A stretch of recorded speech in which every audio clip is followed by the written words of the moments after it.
이 프랑스의 그 남부에 있는 한 아주 황폐한 지역을 지나가게 되었습니다. 벌써 1차 대전이 있기 전이니까요. 굉장히 오래전 이야기예요. 그 사람이 여행을 하다가 그 황폐한 프랑스의 한 남쪽 지방을 가게 되었는데요. 아무리 돌아보아도 나무 한 그루 없는 굉장히 황폐한 지역이었습니다.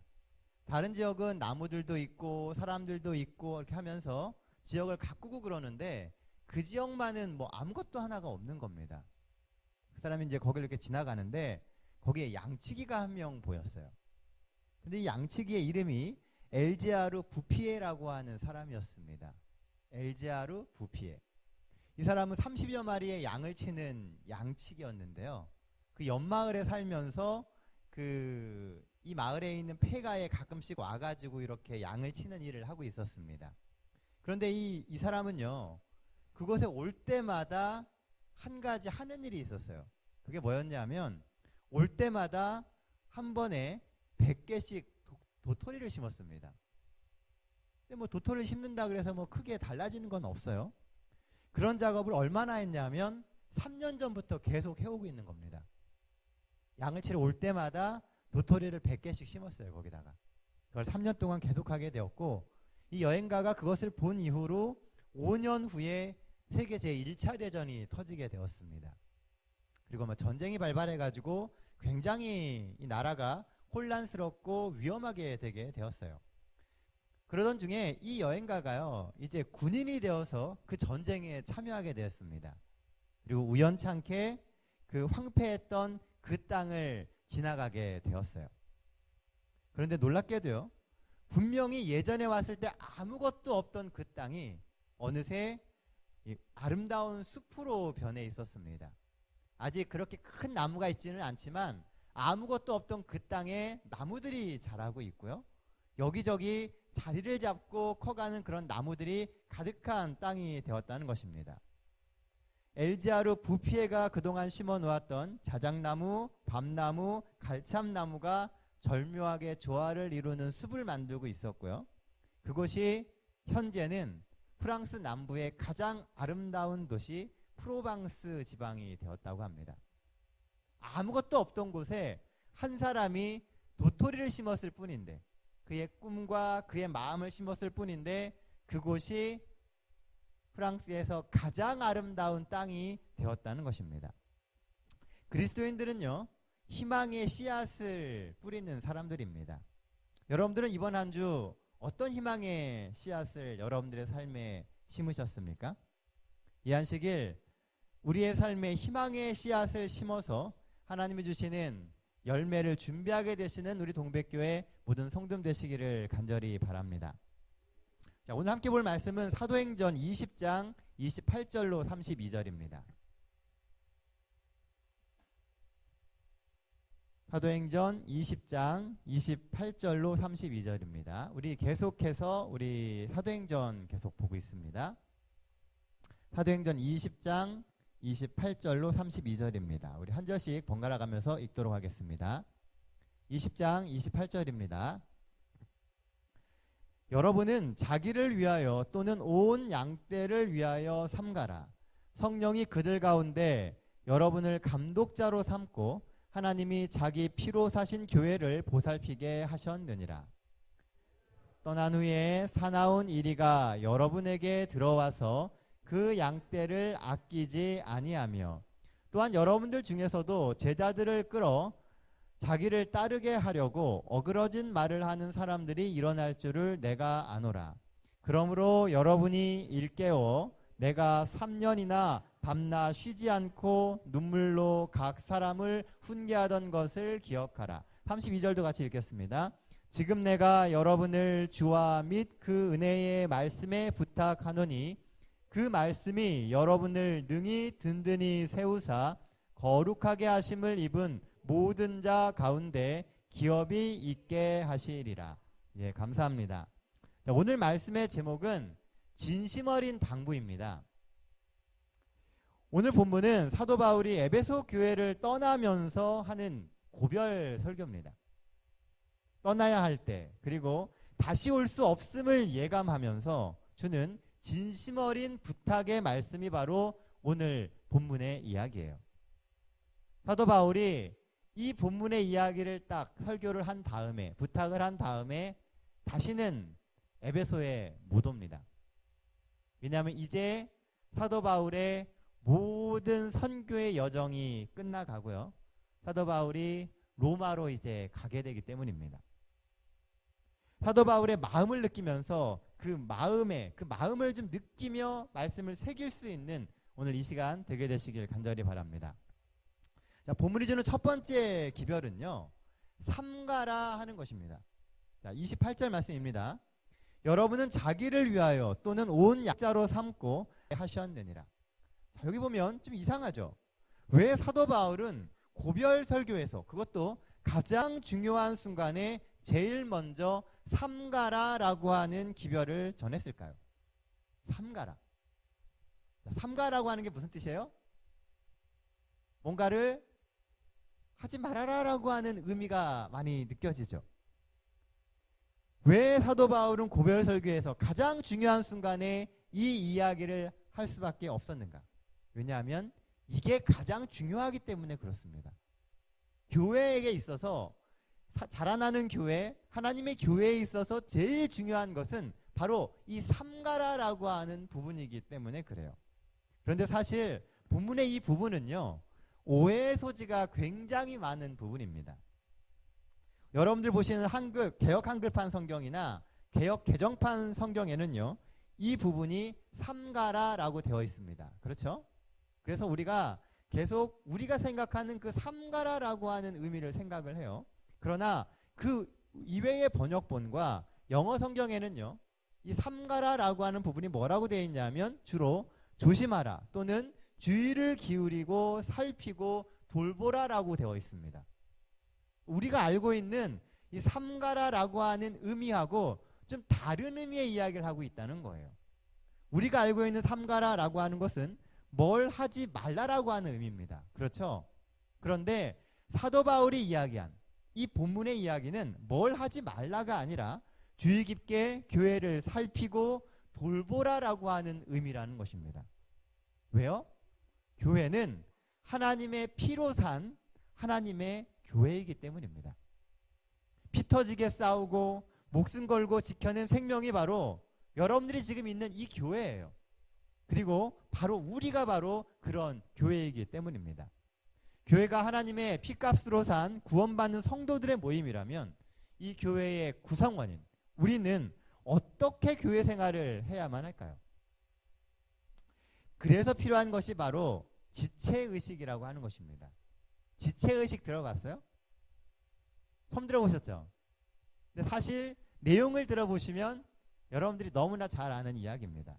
지체의식이라는 게 뭐냐 하면 우리는 한 몸이고 한 지체라는 거예요. 우리가 각각 자기 생활을 하고 사는 것이 다르고 직업도 다르고 목적하고 살아가는 것도 다르지만 우리가 다 한 몸이라고 하는 생각을 해야 한다는 것입니다. 서로 연결되어 있고 서로 믿음과 삶을 공유하는 사람, 바로 우리 동백교회 성도들이라고 하는 거예요. 자, 머리가 아프면은요, 몸은 멀쩡해도 뭐 해야 돼요? 쉬어줘야 됩니다. 머리가 아프기 때문에 다른 데는 다 멀쩡해도 앉아서 쉬어요. 다리가 부러지면 팔은 멀쩡해도 꼼짝하지 못하고 앉아있는 것이 우리입니다. 우리는 하나의 공동체고 한 몸이기 때문입니다. 그러니까 서로 살피고 주의를 기울여서 돌보아야 한다는 거예요. 사도 바울은 이 교회를 떠나가게 되면서 이 교회에게 제일 먼저 서로 살피고 돌보라라고 이야기하고 있는 것입니다. 그래서 사도 바울은 삼가라라고 하는 것을 첫 번째 기별로 말한 거예요. 우리는 가끔씩 밥을 먹다 보면은요, 여러분들 혀를 씻거나 이 입의 안쪽을 씹는 경우가 있습니다. 여러분들 그러면 어떤 느낌이 드세요? 엄청 아프고 또 화도 납니다. 그렇죠? 아, 왜 하필이면 해가지고서 안에 막 상처가 나고 그러니까요. 이런 상처는 또 낫는데도 오래 걸려요. 다른 데보다 입안의 상처는 아프기도 아프지만 이 낫는데도 시간이 많이 걸립니다. 하지만 어느 누구 하나 이 이가 혀를 깨물거나 입 안쪽을 깨물었다 그래갖고 이빨을 뽑아버리지 않습니다. 왜냐하면 그것은 실수고 이도 역시 우리 몸의 한 지체이기 때문인 것입니다. 내 혈기에 아픈 것을 참아야 하고요. 얼른 아픈 것을 치료하게 되는 것입니다. 믿는 이들끼리 나는 나고 너는 너다라고 하는 생각을 갖는 것이 사실은 잘못된 생각이라고 하는 거예요. 교회가 구성원들이 점점 많아지고요. 또 교회가 점점 규모가 커지면 커질수록 사람들 사이에서는 이런 지체의식이 점점 사라지기 시작합니다. 처음에는 한 가족처럼 느껴지다가 어느 순간부터는 그 가족의 규모가 점점 커지기 시작해요. 그러면서 신경 쓰지 못하고 돌아보지 못하게 된다는 것이죠. 오늘 사도 바울이 섬기던 이 에베소 교회가 그런 모습을 향해 가고 있었다는 겁니다. 처음에 사도 바울이 와서 복음을 심고 싸울 때에는 그 교회가 형편없었어요. 그런데 시간이 지나가면서 교회가 안정을 찾게 되고요. 교회가 조금씩 자라가고 사람들이 모이기 시작하니까 에베소 교회에서는 여러 가지 문제들이 생겨나기 시작했습니다. 그전에는 한눈에 들어오던 사람들이 어느 순간부터인가 한눈에 안 들어와요. 예전에는 다 가족같이 정말 유무삼통하면서 살았는데 어느 순간부터는 이 교회의 관심이나 사람들의 필요가 제대로 전달되지 않고 놓치는 경우가 생기게 되더라는 것입니다. 그래서 사도 바울은 이 에베소 교회, 특히 지도자로 선택된 그 사람들에게 특별히 부탁하는 게 뭐냐 하면 잘 보살피고 잘 관리하라고 하는 것입니다. 서로 삼가며 서로 보살피게 될 때, 서로 힘을 주는 그런 교회가 되게 될 때 그곳에 하나님의 임재도 있게 되는 것이고 진정한 하나님의 교회도 되게 되는 것입니다. 우리는 좋든 싫든 간에 이미 예수님 안에서 한 몸이 되었습니다. 그러므로 우리는 내 옆에 있는 사람, 이 교회 구성원 하나하나를 돌보아야만 하는 의무가 생기게 된 것입니다. 이것이 하나님이 피로 사신 교회의 목적이고 오늘 우리를 부르신 하나님의 목적이신 것입니다. 서로를 보듬으심으로 이 동백교회가 세상에서 가장 아름다운 교회 그리고 세상에서 가장 따뜻한 교회가 되기를 간절히 바랍니다. 본문이 주는 두 번째 기별은 유혹과 분열을 경계하라 라고 하는 것입니다. 29절 30절 말씀입니다. 내가 떠난 후에 사나운 이리가 여러분들에게 들어와서 그 양떼를 아끼지 아니하며 또한 여러분들 중에서도 제자들을 끌어 자기를 따르게 하려고 어그러진 말을 하는 사람들이 일어날 줄을 내가 아노라. 사도 바울은 이 교회에 대해서 두 번째로 줬던 권면이 뭐였냐면 유혹과 핍박, 특히 분열을 경계하라라고 하는 것입니다. 교회에 닥쳐오는 유혹과 분열이 많으리라고 하는 것은 이미 우리가 너무 잘 알아요. 그렇죠? 성경 곳곳에서 교회를 향해서 그런 유혹과 분열이 있게 될 것이다 라고 하는 것을 계속 경계를 해주고 있습니다. 그런데 오늘 본문에 보면은요, 그 유혹과 분열이 안팎에서 온다라고 이야기하고 있다는 거예요. 하나는 사나운 일이고 또 다른 하나는 어그러진 말을 하는 사람들입니다. 우선 사나운 일이가 우리의 삶에 올 거예요. 이것은 외부로부터 들어오는 것입니다. 그렇죠? 외부로부터 오게 되는 유혹과 분열이에요. 반면에 어그러진 말을 하는 사람들은 교회 내부 또는 우리 삶의 내부에서 온다는 것입니다. 여기 보면 이 말씀 자체가요, 교회에 대한 분열과 유혹이 오는데 밖에서도 오고 안에서도 온다는 거예요. 그런데 사실 이 밖에서 오는 사나운 일이는요, 하나도 두렵지가 않습니다. 왜냐? 끊임없이 우리는 경고를 들었고요. 그 시험과 유혹을 어떻게 이겨내야 되는지 우리는 신앙생활을 통해서 어느 정도 연습도 됐고요. 또 경험이 생겼기 때문입니다.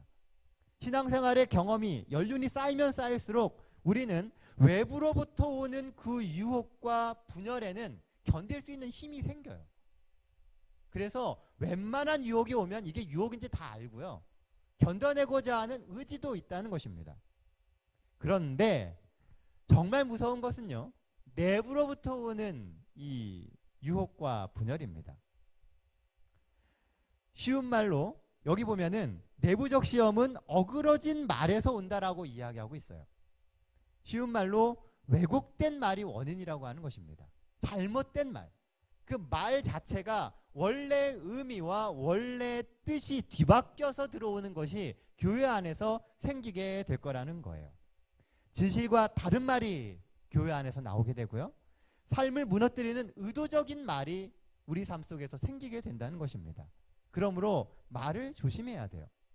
내가 무심코 던진 그 말 하나가 진실을 왜곡시킬 수도 있고요. 나를 합리화하려고 하는 그 말이 본래 의도와는 다르게 다른 사람들에게 상처를 줄 수 있습니다. 실제로 사단은 우리의 말 속에 들어와서 역사를 해요. 사단이 교회를 분열시키고 성도들을 피폐하게 만드는 데에는 바로 그 말 속에, 우리의 삶 속에 있는 그 말과 그 생각 속에 들어와서 사단이 우리의 삶을 분열시킨다는 것입니다. 자, 그러면 어떻게 하면 말로 시험에 들지 않고 말 때문에 하나님의 교회를 망가뜨리지 않을 수 있을까요? 답은 아주 간단합니다. 어떻게 하면 돼요? 말을 안 하면 됩니다. 그렇죠? 말을 한마디도 안 하면 말 때문에 분열될 일이 없어요. 그렇죠? 그런데 문제는 우리가 말을 안 하고 살 수가 없다는 겁니다. 매일매일 우리는 말을 합니다. 그렇죠? 우리는 말로 의사소통을 하고 또한 말로 사람들의 마음속에 하나님의 말씀을 심어줄 수 있어요. 그래서 말을 많이 합니다. 근데 말을 많이 하다 보면은 반드시 실패할 수밖에 없어요.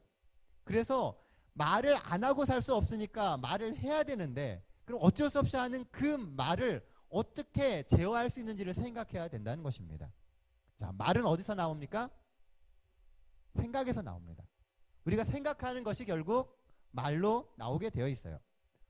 우리의 생각은 우리의 생각의 틀에서부터 나오게 됩니다. 우리가 평소에 가지고 있는 생각의 틀 안에서 생각을 하게 되어 있고요. 그리고 그 생각이 말이 되게 되는 거예요. 그래서 생각의 틀을 잘 만들어 놓아야지만 올바른 말이 나오게 되고 말이 제어될 수 있다는 것입니다. 자, 그러려면 우리의 생각의 틀을 예수님의 생각의 틀로 만들어야 돼요. 예수님이라면 어떻게 하셨을까? 예수님이라면 어떤 마음을 가지시고 지금 이 상황에서 이야기를 하실까? 예수님이시라면 이 교회를 바라보시며 오늘 무슨 얘기를 하실까? 그리스도인들의 생각 속에 예수님에 대한 생각들이 들어와야지만 우리가 우리 안으로부터 나오게 되는 분열과 그 유혹을 이겨낼 수 있는 힘이 생기게 되는 것입니다. 우리가 예수님의 생각의 틀을 만들면 우리 생각도 예수님의 생각이 되는 것이고 우리의 말도 예수님을 닮은 말이 될 수 있는 겁니다. 성도가 된다라고 하는 것은요, 겉모양만 성도가 되는 것을 의미하는 게 아니에요. 여러분들의 삶에, 여러분들의 마음에 예수님의 마음, 예수님의 생각, 예수님의 말이 있어야지 그게 성도가 되게 된다는 것입니다. 30절 중반부에 보면은요, 말로 교회를 허물어뜨리는 사람들의 특징이 나오는데 그것은 자기를 따르게 하는 것이다라고 이야기를 합니다. 교회 안에서 분열을 가져오게 되는 가장 큰 문제가 뭐냐 하면 자기를 따르게 하려고 하는 생각으로 말을 하게 될 때 교회가 분열되게 된다는 것입니다. 사람들은 자기의 세력을 만들려고 그래요.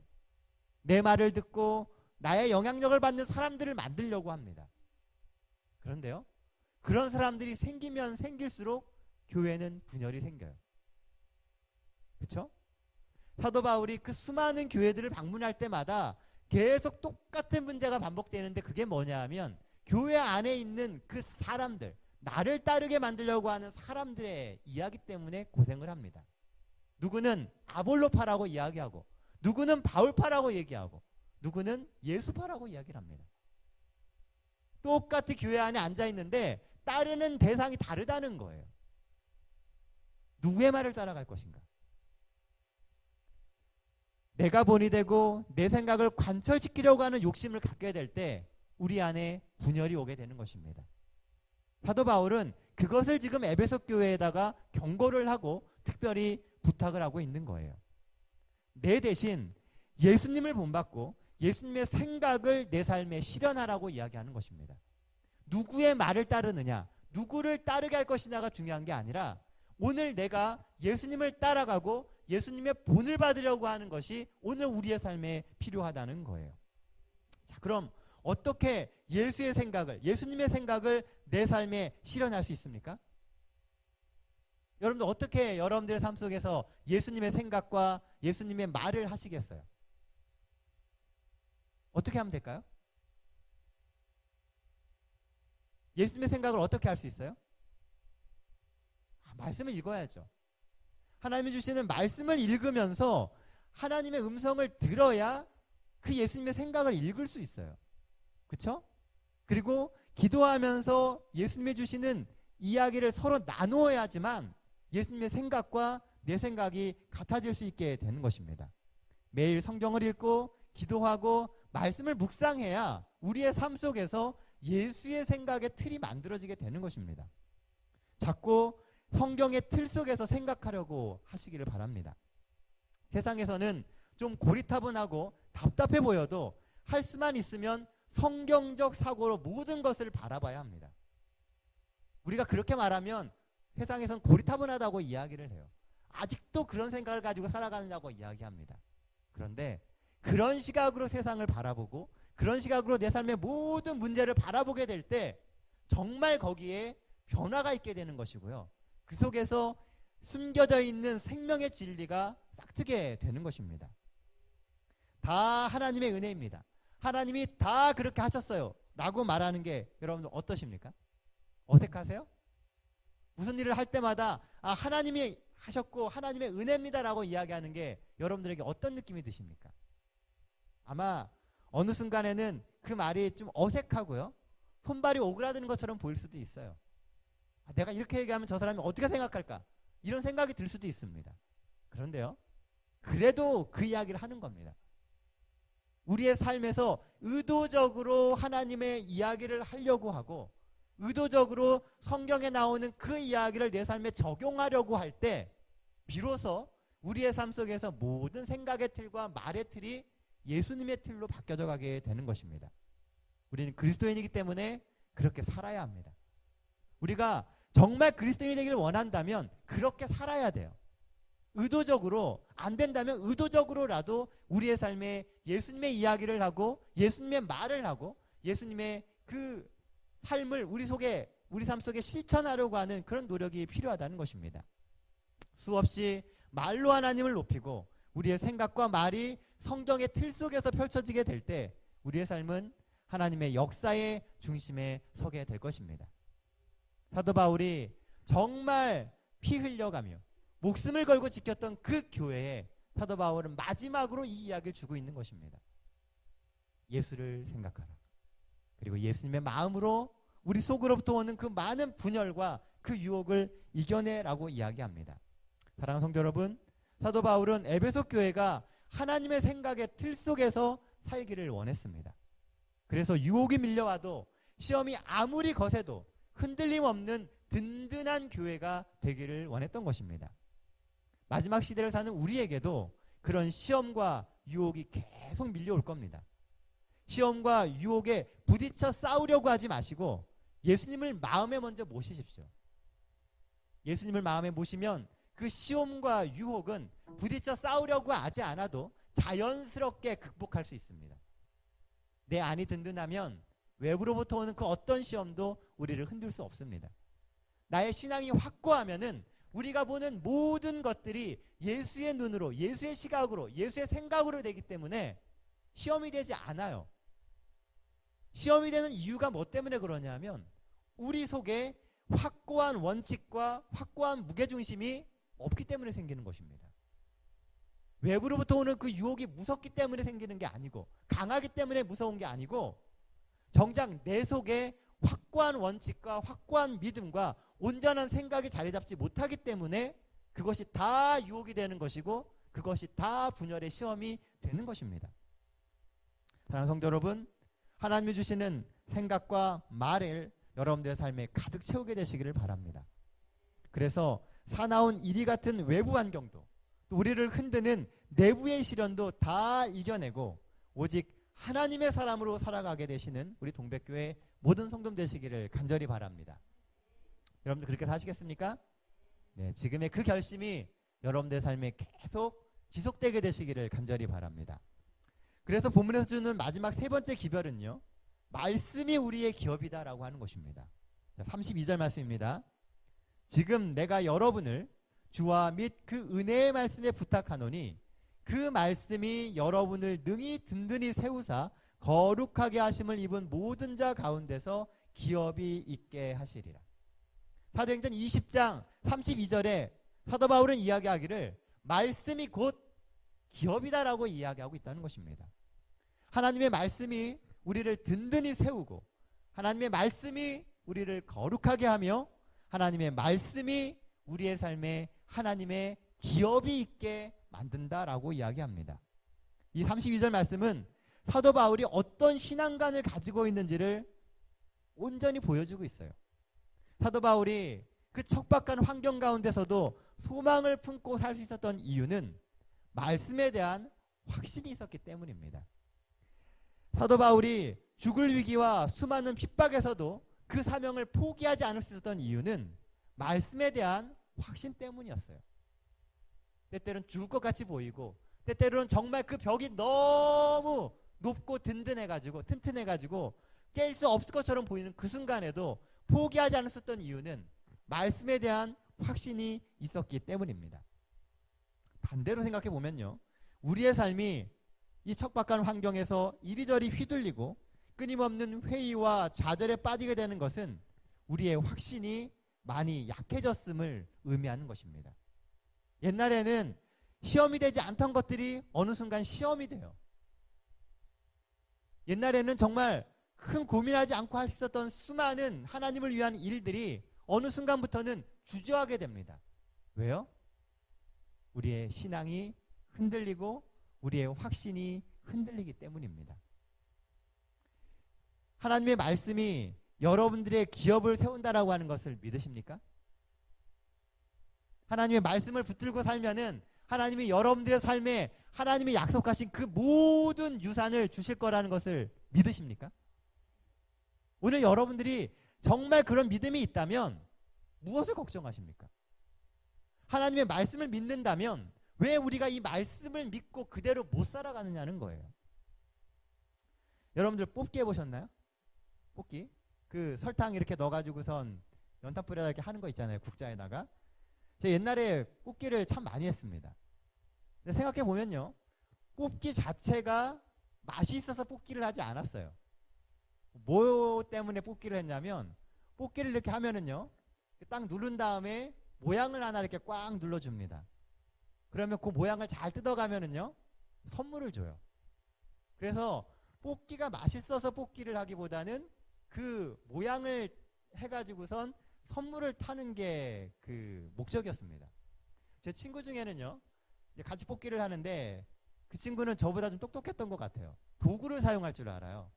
그러니까 저는 그냥 이렇게 하는데 그 친구는 바늘을 하나 들고요, 침을 묻혀갖고 이렇게 긁는 겁니다. 그렇게 해가지고선 그 바늘에다가 침을 묻혀서 뽑기를 이렇게 녹여가지고선 떼는 일을 해요. 그 조그만 뽑기를 하나 떼내는데요, 30분, 1시간씩 투자를 합니다. 그러면서 계속 그걸 문지르고 있어요. 저는 성격이 급해서 그렇게 못해요. 그래갖고 이렇게 하다가 뚝 하면 어떻게 돼요? 예, 목이 탁 잘립니다. 그런 실수를 계속 반복을 하게 돼요. 그런데요, 우리가 하고 있는 이 신앙의 삶도요, 사실은 뽑기 하는 것하고 굉장히 유사합니다. 조심조심 신앙인의 삶의 모습을 이렇게 우리의 일상생활에서 떼내려고 그래요. 살아가는 인생 가운데서 정말 하나님의 말씀대로 살려고 하고 조심조심 하면서 신앙인의 모습을 지키려고 합니다. 그런데 하다 보면 어떻게 돼요? 욱하는 마음에 한번 탁 치고 나갔다가 뚝 부러지는 경험을 하는 겁니다. 조금만 참으면 되는데 라고 하면서도 항상 그 순간이 되면 그게 안 돼요. 분명히 지난번에도 그것 때문에 실패를 했는데 이번에도 거기를 조심해야 되는데 이상하게 안 되는 겁니다. 그렇게 한 번, 두 번 부러지게 되면서 나중에는 내가 해놓은 모든 것이 다 허사가 되는 느낌이 드는 거예요. 그동안 하나님의 말씀을 지키고 그 말씀을 위해서 투쟁하고 했던 그 모든 것들이 다 허사로 돌아가는 것처럼 느껴지는 겁니다. 어떤 때는 뽑기 할 때보다 더 신중하게 믿음의 삶을 살질 않아요.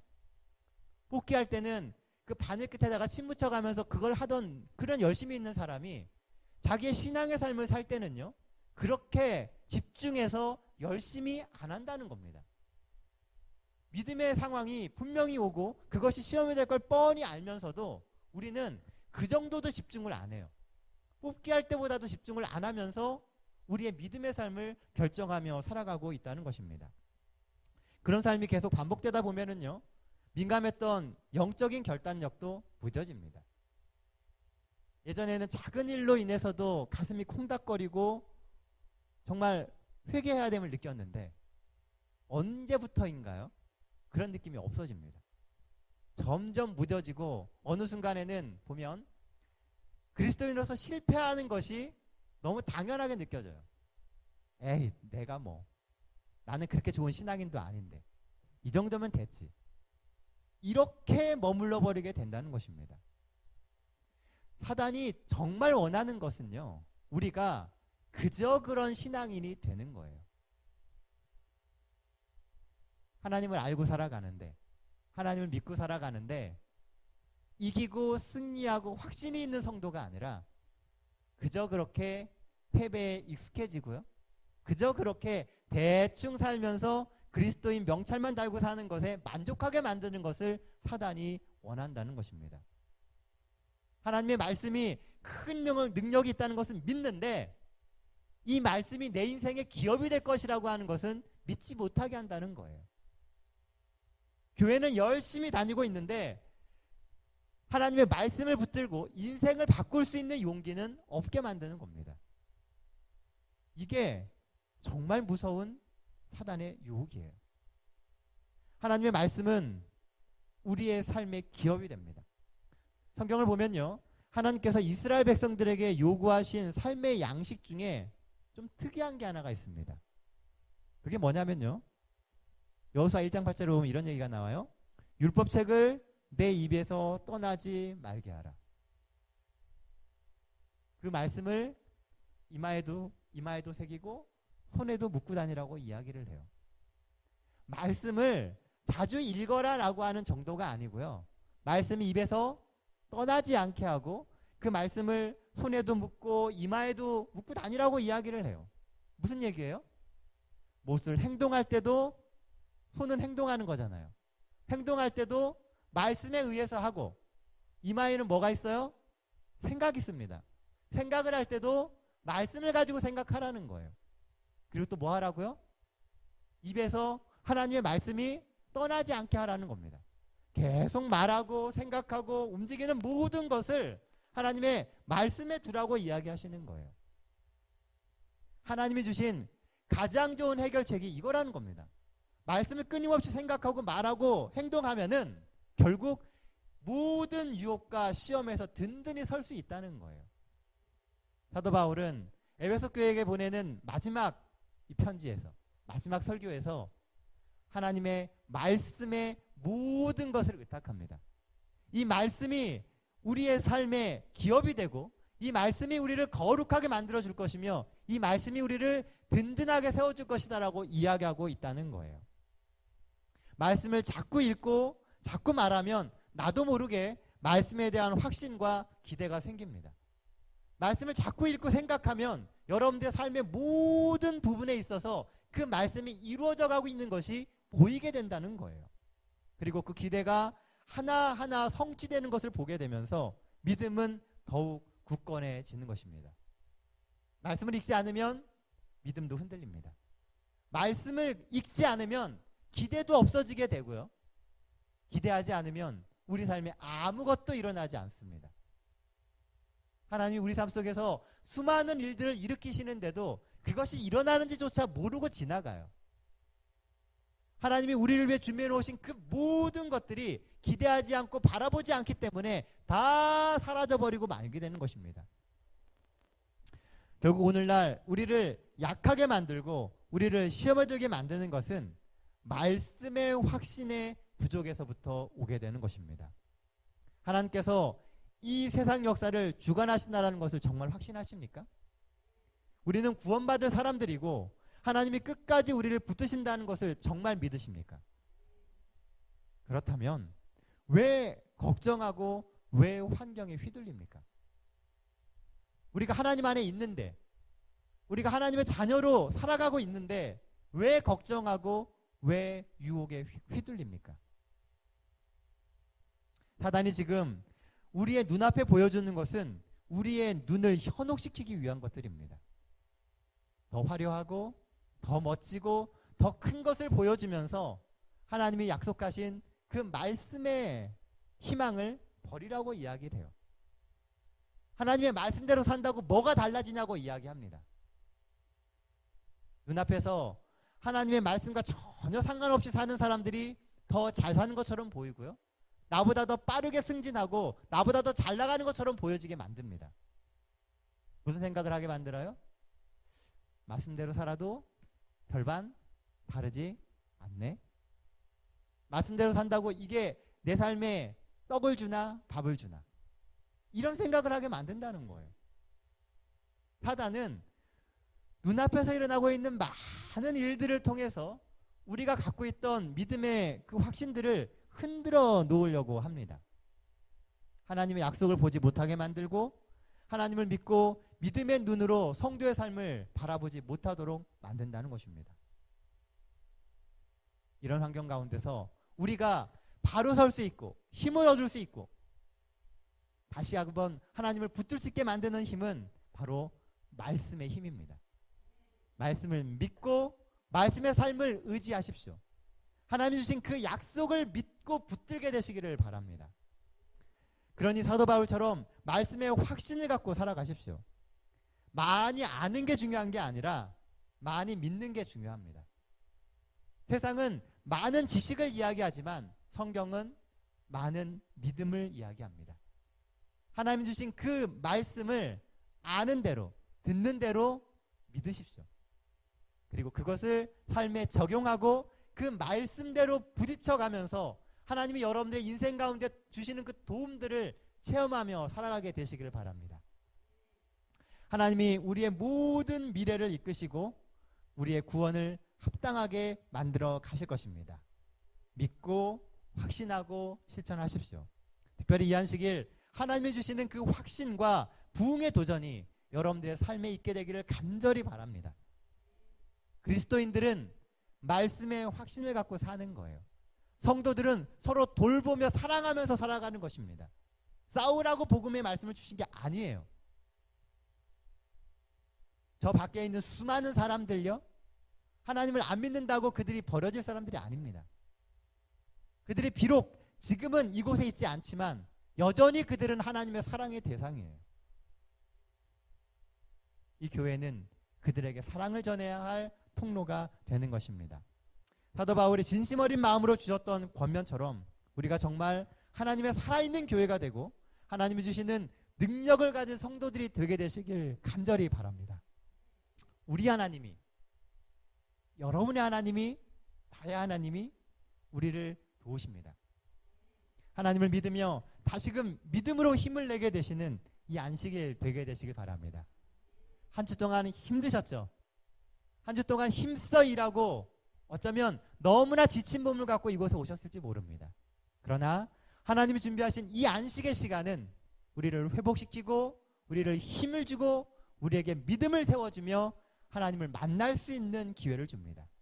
이 안식을 하나님을 붙들고 하나님께로부터 힘을 얻고 하나님께로부터 확신을 얻게 되시는 우리 동백교회 모든 성도들 되시길 바라면서 오늘 말씀 마치겠습니다.